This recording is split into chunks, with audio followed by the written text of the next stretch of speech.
When we hear of work, it's usually of the type particular to industrial capitalism. For example, governments and commentators rarely speak of the work of hustling, child rearing, or subsistence farming.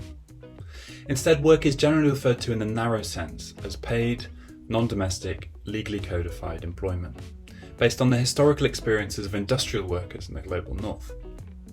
Yet this model of work is the global exception.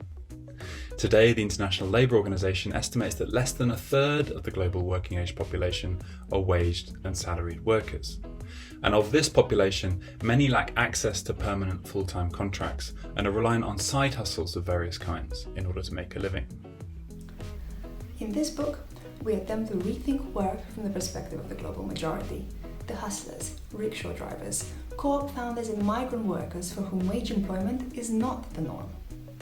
We bring together an interdisciplinary group of researchers who have conducted ethnographic fieldwork around the world, from Bangladeshi garages to Brazilian markets, and from Cambodian brick kilns to Catalan cooperatives.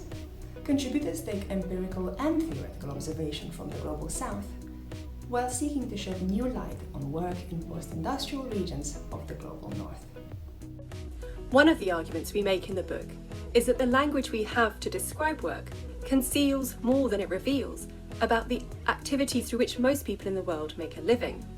In place of the familiar binaries of informal and formal, precarious and decent, we use a concept of ordinary work in order to compare lived experiences across taken for granted geographical and theoretical boundaries, paying particular attention to the ability of unwaged work to generate autonomy, dignity and self-worth. We ask what forms of work are emerging as waged employment recedes in different regions of the world. How do people organise and improve their working conditions outside of the formal labour struggle? And how might these strategies be nurtured and transferred into the future?